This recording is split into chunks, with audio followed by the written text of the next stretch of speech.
Perfectly inelastic collision में impact के बाद बॉल्स या bodies do not separate after impact. There is no separation. मतलब ये बॉल आती है m1 v1 वेलोसिटी से आती है, m2 v2 वेलोसिटी से आती है, इम्पैक्ट हुआ और इम्पैक्ट के बाद कोई रिफॉर्मेशन नहीं हुआ, ये बस पिचक के रह गई, बस दोनों अब एक साथ ही चलेंगी, कॉमन वेलोसिटी से चलती रहेंगी.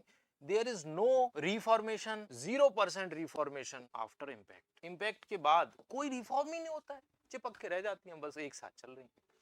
Maximum loss in kinetic energy यहां पे होगा. तो अगर मोमेंटम कंजर्वेशन करें तो common velocity by momentum conservation we can get the value of common velocity, that is m1 v1 plus m2 v2 is equal to m1 plus m2 into v common, right? यहाँ का momentum लिख लिया, ये मास m1 है, ये मास m2. so what is common velocity? common velocity हो जाएगा m1 v1 plus m2 v2 divided by total mass m1 plus m2. ये हमारे पास common velocity आ गई.